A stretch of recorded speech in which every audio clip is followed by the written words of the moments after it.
अध्यक्ष जी और पूरी जो यहाँ की कमेटी है और जो सब लोग यहाँ मंच पे मौजूद हैं, हमारे मीडिया प्रभारी हैं, उनका बहुत बहुत धन्यवाद करना चाहता हूँ कि लगातार वो एक बेहतरीन कोऑर्डिनेशन कर रहे हैं, चाहे प्रेस कॉन्फ्रेंस हो, यात्रा हो, खाने पीने का इंतजाम हो या रहने का हो।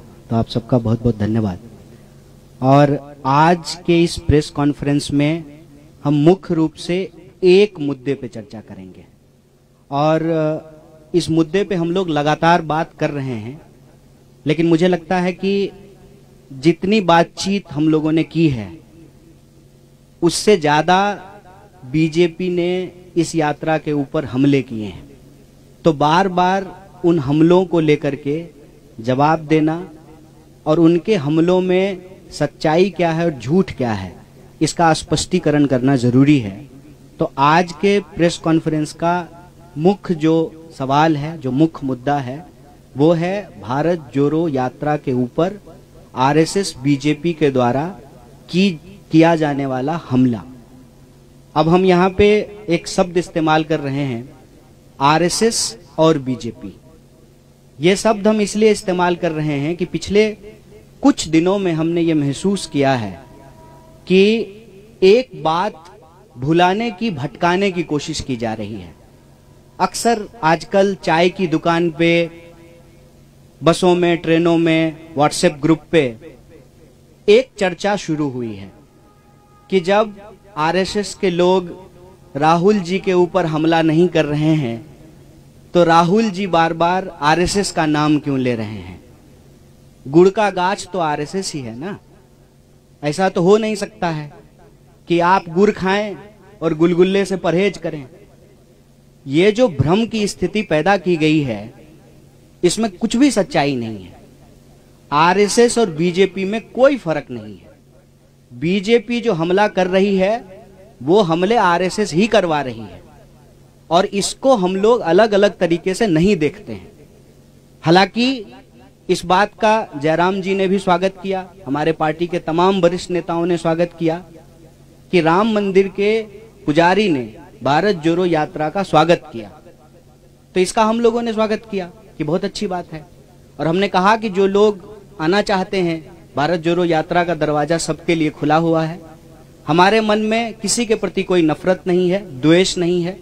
जो लोग भी इस देश से प्यार करते हैं, इस देश के संविधान में उनको भरोसा है, इस देश की विविधता और एकता, जिसको कहते हैं यूनिटी एंड डाइवर्सिटी, और जो यूनिटी की डाइवर्सिटी में बिलीव करते हैं। सिर्फ इसकी बात नहीं है कि हमको डाइवर्सिटी में यूनिटी चाहिए, यूनिटी की डाइवर्सिटी को भी हमको रिस्पेक्ट करना पड़ेगा, क्योंकि हम इस दौर में जी रहे हैं जहां अलग अलग तरह के चॉइसेस हैं, अलग अलग तरह का लाइफ स्टाइल है। और ये जो हमारी विविधता है वो हमारा सबसे बड़ा स्ट्रेंथ है। और आप किसी भी एग्जाम्पल को उठा करके देख लीजिए। आप हमारे देश की हॉकी टीम को देख लीजिए, अभी हॉकी का वर्ल्ड कप होने वाला है, हॉकी का मैच चल रहा है। आप हमारी क्रिकेट टीम को उठा करके देख लीजिए, आप हमारे देश की ब्यूरोक्रेसी को उठा करके देख लीजिए, आप हमारी देश की सेना को उठा के देख लीजिए, आप हमारे देश के बिजनेस जो पर्सन्स हैं उनको देख लीजिए। हर फील्ड में हमारे पास डाइवर्सिटी है और ये हमारा सबसे बड़ा स्ट्रेंथ है। तो जो लोग भी इस देश की डाइवर्सिटी में बिलीव करते हैं, इस देश के मल्टीकल्चरलिज्म में बिलीव करते हैं, इस देश के कॉन्स्टिट्यूशन में बिलीव करते हैं, इस देश के लोग आपस में प्यार से रहें, इस भावना में भरोसा रखते हैं, जो लोग संविधान पर विश्वास रखते हैं, देश से प्यार करते हैं, वो सब लोग इस यात्रा में आ सकते हैं। लेकिन आप लोगों ने देखा होगा कि पिछले दिनों यह चर्चा बड़ी जोर शोर से चली। दो तरह के जो है न्यूज आने शुरू हुए। एक, जब मोहन भागवत जी का इंटरव्यू आया तो कुछ लोगों ने हेडलाइन इस तरह से बनाया कि राहुल गांधी का जवाब दिया मोहन भागवत जी ने, और कुछ लोगों ने यह चर्चा शुरू की कि आरएसएस तो स्वागत कर रही है यात्रा का, तो फिर आरएसएस के ऊपर जो है क्यों हमला किया जा रहा है। पहली, हम आरएसएस और बीजेपी को अलग अलग नहीं देखते हैं। हमारी समझदारी में आरएसएस जड़ है, बीजेपी उसका फल है। ये भ्रम हमारे मन में नहीं है। भले वो कहते हो कि हम सांस्कृतिक संगठन हैं, लेकिन उनकी पूरी की पूरी विचारधारा राजनीति पर आधारित है। और इस बात को हम यहां स्पष्ट करना चाहते हैं कि धर्म देश का है, सांप्रदायिकता देश का नहीं है। आरएसएस धर्म के प्रतीकों का इस्तेमाल करके सांप्रदायिक राजनीति कर रही है, उसका धर्म से कोई लेना देना नहीं है। जैसे दही दूध से बनता है, लेकिन दही दूध नहीं होता है, दोनों की प्रकृति अलग अलग होती है, नेचर अलग अलग होता है। कोई भी धार्मिक व्यक्ति किसी का खून बहाना, किसी को मारना, किसी के ऊपर हमला करना, नफरत फैलाना, इस तरह की चीजों का समर्थन नहीं करता है। धर्म के प्रतीकों का इस्तेमाल करके अगर राजनीति की जाती है, जब राजसत्ता और धर्म को मिलाया जाता है, तो वो धर्म नहीं है, वो राजनीति है। इसीलिए हमारी नजर में आरएसएस सांस्कृतिक संगठन नहीं है, सांस्कृतिक प्रतीकों का इस्तेमाल करती है अपने राजनीतिक लाभ के लिए। जैसे स्वयं उन्होंने कहा कि सनातन धर्म सबसे प्राचीन है, तो सनातन धर्म का डेट जो है वो 1925 से तो नहीं शुरू होता है, वो तो हजारों साल पुराना है। मतलब आरएसएस के बनने से पहले भी धर्म था और आरएसएस के बाद भी धर्म रहेगा। इसका मतलब आरएसएस का धर्म से कोई लेना देना नहीं है, बस वो धर्म के प्रतीकों का इस्तेमाल करते हैं कि उस धर्म में आस्था रखने वाले लोगों का जो राजनीतिक विचार है उसको प्रभावित किया जा सके। जैसे अगर किसी खास पहचान के आधार पर राजनीति होगी, तो उस पहचान को रखने वाले जो लोग हैं उनका वोट लेना आसान हो जाएगा। इसीलिए आप लोग आजकल के जो जितने नारे हैं उसको ध्यान से सुनेंगे तो उसमें क्या कहा जाता है, उसमें क्या बोला जाता है और उसमें अक्सर क्या की जाती है। देश का जो बुनियादी सवाल है, रोजी रोटी, कपड़ा, मकान, शिक्षा, स्वास्थ्य, सड़क, बिजली, पानी, उसको भटका दिया जाता है। और ये अंग्रेजों की चाल है, यह भी हमको समझना पड़ेगा। बतौर भारतीय राष्ट्रीय कांग्रेस हमको इस बात का गर्व है कि हम इस देश की आजादी के लिए अंग्रेजों से संघर्ष किए, देश को आजादी मिली, कदम दर कदम बढ़ा करके लड़खड़ाते हुए, संभलते हुए देश हमारा आज इस मुकाम पे आकर के खड़ा हुआ है, जहां उस संविधान के दम पर देश का एक व्यक्ति जो कहते थे कि हम चाय बेचते थे, वो देश के प्रधानमंत्री बन पाए हैं। तो सबसे सर्वोच्च जो है वो संविधान है, और इस संविधान की रक्षा करना हमारी पार्टी का कर्तव्य है। और ये प्रश्न जो है हम पूछना चाहते हैं आरएसएस और बीजेपी से कि आप बताइए कि आप संविधान को मानते हैं कि नहीं मानते हैं। अगर आप संविधान को मानते हैं तो फिर आप नहीं तय कर सकते हैं कि इस देश में रहने वाले 135 करोड़ लोग किस तरह से अपना जीवन जिएंगे, कौन कैसे पूजा करेगा, कौन कैसे अपने धर्म का पालन करेगा, कौन कैसे अपना जीवन यापन करेगा, इसको देश का संविधान तय करेगा, कोई व्यक्ति तय नहीं करेगा। और आपकी जानकारी के लिए मैं आपसे साझा करना चाहता हूं कि जब श्री अटल बिहारी वाजपेयी जी की सरकार बनी थी तो ऑलरेडी उन्होंने संविधान को बदलने की इच्छा जाहिर की, रिव्यू कमेटी बनाया था संविधान को बदलने के लिए। हाल के दिनों में भी आपने देखा है कि संविधान के ऊपर लगातार हमले हुए हैं, और अब यह बात सामने आई है कि सॉवरेन क्या है, देश का कॉन्स्टिट्यूशन सॉवरेन है, वो सर्वोपरि है, उसी के आधार पे चीजें होंगी। अगर उसमें कोई परिवर्तन करना है, उसकी बात भी उस संविधान के अंदर ही लिखी हुई है। इसीलिए हमारी ये समझदारी है, पहला कि आरएसएस और बीजेपी अलग अलग नहीं है। दूसरा, धर्म, सनातन धर्म, हिंदू धर्म आरएसएस के बनने से पहले भी था, आरएसएस के बाद भी रहेगा। तीसरा, धर्म और सांप्रदायिकता में फर्क होता है। धर्म का इस्तेमाल सांप्रदायिकता की राजनीति के लिए जरूर की जाती है, लेकिन सांप्रदायिकता धर्म नहीं है। और चौथा, इस देश में संविधान सर्वोच्च है, कौन कैसे जिएगा, इस देश का भविष्य क्या होगा, इस देश के नागरिक जो इस देश के भीतर रहते हैं, चाहे वो किसी भी धर्म के हों, वो क्या खाएंगे, क्या पहनेंगे, उनके कर्तव्यों की भी व्याख्या है और उनके अधिकारों की भी व्याख्या है। तो इस संविधान के अनुसार जो नागरिक अधिकार हैं उसको बचाना, संविधान को बचाना भारतीय राष्ट्रीय कांग्रेस की प्राथमिकता है। भारत जोड़ो यात्रा, जैसा कि बार बार जयराम जी भी बोलते हैं कि हर बिंदु को लेकर के, चाहे वो राजनीतिक हो, आर्थिक हो, सामाजिक हो, हर बिंदु को लेकर के चल रही है।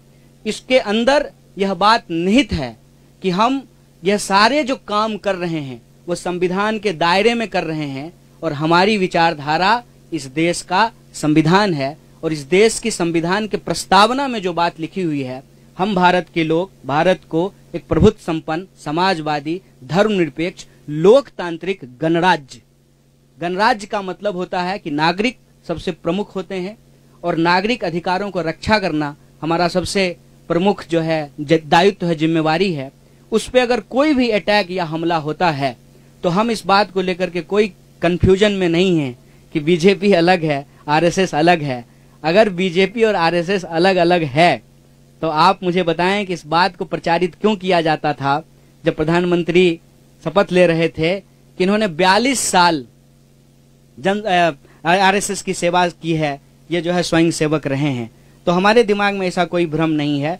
हम दोनों अटैक को एक ही अटैक मानते हैं और यह जो बचाव किया जाना शुरू हुआ है कि नहीं आरएसएस तो हमला नहीं कर रही है, तो उस पर हम यही कहना चाहते हैं, आरएसएस अगर हमला नहीं कर रहे तो बहुत अच्छी बात है, लेकिन आरएसएस की जो विचारधारा है और जो कांग्रेस पार्टी की विचारधारा है वो आपस में विरोधी है, विपरीतार्थक है। वो एक ध्रुव पे खड़े हैं, हम दूसरे ध्रुव पे खड़े हैं। उनमें से आरएसएस के ही कुछ लोगों ने अगर यात्रा की स्वागत किया है तो हम उसका स्वागत करते हैं, लेकिन देश को लेकर के जो उनकी समझदारी है, लोगों को लेकर के जो उनकी समझदारी है, उस समझदारी में और संविधान के अंदर जो बातें लिखी हुई है देश के लिए, लोगों के लिए, उसमें जो है अंतर्विरोध है और हम संविधान के साथ खड़े हैं, संविधान के पक्ष में खड़े हैं। बहुत बहुत धन्यवाद, बहुत बहुत शुक्रिया। अभी कन्हैया कुमार आपसे सवाल लेंगे, पर उसके पहले मैं हमारे पीसीसी अध्यक्ष से गुजारिश करूंगा कि जो पठानकोट में रैली होने वाली है 19 तारीख को, उसके बारे में और कुछ जानकारी दें और भी जो मुद्दे हैं जो भारत जोड़ो यात्रा जो खास तौर से पंजाब में है उसके बारे में भी कुछ कहें आपको। धन्यवाद जयराम जी। कन्हैया जी, एक तो अज तुहाडे राही मैं पंजाब दे लोगों का धन्यवाद करना चाहना है कि बहुत बेखूबी दे नाल उन्होंने इस यात्रा का स्वागत किया। उम्मीद तो परे स्वागत होया, लोगों ने स्वागत किया और अज ये यात्रा का 6वां दिन है। हालांकि सर्दी अज सुबह अगर देखा मैं डिग्री तो 4 डिग्री टेंपरेचर सीगा, इसके बावजूद भी लोग सुबह सड़कों ते राहुल गांधी का स्वागत करने से उमड़े। अज ये यात्रा हुण इस तो बाद टांडा उड़मर जाएगी, उथे राती रुकांगे और उस तो बाद कल नूं एक दिन की यात्रा चलेगी, फिर मुकेरियां स्टे होएगा तो फिर हिमाचल दे विच यात्रा रहेगी। तो ठीक 19 तारीख नूं लगभग 11:30-12 बजे एक असी पठानकोट विखे रैली करांगे और रैली नूं संबोधन राहुल गांधी जी करनगे और उस तो बाद ये यात्रा 6 किलोमीटर का आपदा जिहड़ा सफर तय करते हुए यात्रा करते हुए फिर ये यात्रा जम्मू दे विच प्रवेश हो जाएगी। सो साथियों, इस यात्रा दे नाल मैं समझदा कि अज बहुत सारिया महिलावां भी राहुल गांधी जी नूं आके मिलियां। तमाम मुद्दों ते इस यात्रा दे नाल जिहड़े पंजाब दे लोग है, पंजाब दे पीड़ित लोग आ, उन्हां नूं बल मिलेगा और बहुत सारे ऐसे मुद्दे है। ये यात्रा केवल राहुल गांधी जी यात्रा करके चले जाएंगे, उस तो बाद पंजाब प्रदेश कांग्रेस कमेटी इस यात्रा के मुद्दों नूं लैके असीं आउण वाले समय जिहड़े तमाम मुद्दे है पंजाब दे, उन्हां दी लड़ाई असीं निरंतर सड़कों ते आउण वाले समय लड़ांगे और यात्रा जाण तो बाद जो 30 तारीख नूं समाप्त हो जाएगी और विधान सभा दे विच भी इन्हां तमाम मुद्दों की असीं ये मुद्दे चकांगे ते लड़ाई लड़ांगे। सो मैं ज्यादा कुछ ना कहना होया, बहुत सारे ऐसे मुद्दे हैं और इस यात्रा दे नाल कांग्रेस दा वर्कर जिथे तकड़ा होया है, ਦੱਬੇ ਮਿੱਧੇ ਕੁਚਲੇ ਉਹਨਾਂ ਲੋਕਾਂ ਨੂੰ ਇਸ ਗੱਲ ਦਾ ਬਲ ਮਿਲਿਆ ਇਸ ਯਾਤਰਾ ਦੇ ਨਾਲ ਕਿ ਹੁਣ ਸਾਡੀ ਆਵਾਜ਼ ਬੁਲੰਦ ਕਰਨ ਵਾਲਾ ਕੋਈ ਵਿਅਕਤੀ ਦੇਸ਼ ਦੇ ਅੰਦਰ ਹੈਗਾ। ਔਰ ਜਿਸ ਤਰ੍ਹਾਂ ਕਨਈਆ ਕੁਮਾਰ ਜੀ ਨੇ ਕਿਹਾ ਕਿ ਬਿਲਕੁਲ ਇਹ ਆਰਐਸਐਸ ਦੀ ਜਿਹੜੀ ਸੋਚ ਹੈ ਉਹਦੇ ਨਾਲ ਸਾਡੀ ਸਿੱਧੀ ਸਿੱਧੀ ਲੜਾਈ ਹੈ। ਔਰ ਹਮੇਸ਼ਾ ਅਸੀਂ ਬੋਲਦੇ ਕਹਿੰਦੇ ਕਿ ਆਰਐਸਐਸ ਦੀ ਵਿਚਾਰਧਾਰਾ ਜਿੰਨਾ ਚਿਰ ਕਾਂਗਰਸ ਪਾਰਟੀ ਹੈ, ਔਰ ਮੈਂ ਇਸ ਤੋਂ ਵੀ ਵੱਧ ਕਰਾਂਗਾ ਜਿੰਨਾ ਚਿਰ ਰਾਹੁਲ ਗਾਂਧੀ ਔਰ ਗਾਂਧੀ ਪਰਿਵਾਰ ਹੈ, ਹਾਲਾਂਕਿ ਵਾਰ-ਵਾਰ ਅਟੈਕ ਕੀਤਾ ਜਾਂਦਾ ਹੈ ਗਾਂਧੀ ਪਰਿਵਾਰ ਤੇ, ਉਹਨਾਂ ਚਿਰ ਇਸ ਦੇਸ਼ ਦੇ ਉੱਤੇ ਆਰਐਸਐਸ ਦੀ ਵਿਚਾਰਧਾਰਾ ਲਾਗੂ ਨਹੀਂ ਹੋ ਸਕਦੀ। ਬੇਸ਼ੱਕ ਉਹ ਤਾਕਤ ਦੇ ਨਾਲ ਕਈ ਰਾਜਾਂ ਦੇ ਵਿੱਚ ਆਪਦੀ ਸਰਕਾਰ ਤਾਂ ਬਣਾ ਸਕਦੇ ਹੈ, ਜਿਸ ਤਰ੍ਹਾਂ ਉਹਨਾਂ ਨੇ ਕਬਜ਼ਾ ਕੀਤਾ ਹੋਇਆ ਹੈ, ਇਸਤੇਮਾਲ ਕਰ ਰਹੇ ਹੈ, ਦੁਰਉਪਯੋਗ ਕਰ ਰਹੇ ਹੈ हर चीज का, लेकिन विचारधारा आरएसएस दी इस देश से लागू नहीं हो सकती। और जिस प्रकार हिंदू मुस्लिम की बात करते हैं की उन्होंने कदे कब्रिस्तान ते शमशान घाट की गल की, कदी मंदिर ते मस्जिद की गल की, उस तरह का जिहड़ा प्रभाव है हुण भी पंजाब के अंदर इस तरह का माहौल बनाया जा रहा है। पंजाब नूं तोड़न की गल की जा रही है, पंजाब दे विच उस तरह के हालात बनते जा रहे हैं। अज कोई सिख की गल करता है, कोई हिंदू की गल करता है, कोई चर्च की गल कर लग पिया। सो इस तरह का जिहड़ा काम पंजाब दे विच भी चल रहा है पंजाब दे वास्ते चंगा नहीं है। सो इन्हां तमाम मुद्दों के वास्ते असीं बिल्कुल छाती डाह के असीं इन्हां दी लड़ाई लड़ते रहांगे। तुहाडा सारिआं दा बहुत बहुत धन्नवाद, तुसीं इत्थे आए। किसी प्रकार के कोई सवाल है तुहाडे कन्हैया जी तो, जयराम जी तो, मेरे तो प्लीज तुसीं कर सकते हो। धन्यवाद।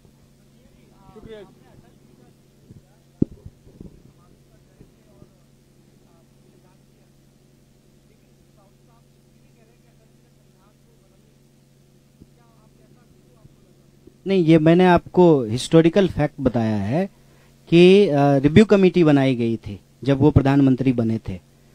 संविधान में संशोधन होते रहे हैं और अभी आप देख रहे हैं कि इसको लेकर के बहुत विवाद चल रहा है कि अभी जो है एक कॉन्स्टिट्यूशनल पोजीशन पे बैठे हुए व्यक्ति ने जो है स्टेटमेंट दिया, उसके बाद जो है ये बहस हो गई कि सॉवरेन क्या है, पार्लियामेंट सॉवरेन है कि कॉन्स्टिट्यूशन सॉवरेन है।